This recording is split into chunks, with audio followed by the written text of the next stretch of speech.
કેમ છે ભાઈ ડુંગળીમાં? મરાઈ ગયા હું એલા ભાઈ. હવે આમાં તમે જુઓ, આમાં ગાંઠિયા તો સારા લાગે ને? આમાં કઈ ઘટે જોઈ લ્યો.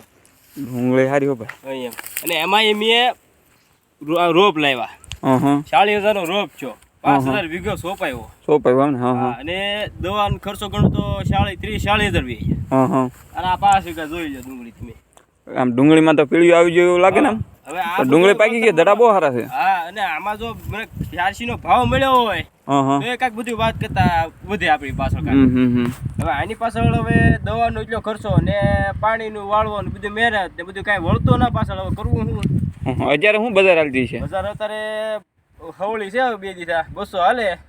ત્યાં પાછું શું કહેવાય ઓલું 200 એમ તો 300 350 થઈ ગયા એમ છે. આપણે આંદોલન કરે બધા ત્યાં અહીંયા ટ્રક મૂકીને ગયા ટ્રક નું આંદોલન ના લઈ ગયા તો તમારે ખેંચી લીધું? અમારે ખેવી છે પણ આ કાંક આજ ખેવી તો કાંઈ પાછું બીજું આંદોલન શરૂ થાય. આ ડુંગળીનું બિયારણ કયું છે?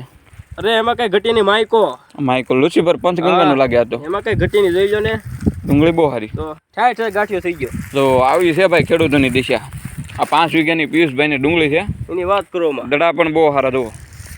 પણ હવે બજારના વાટે રહી ગયેલા છે. કંઈક ખેડૂતનું આંદોલન હાલે છે, કંઈક ટ્રકવાળાનું.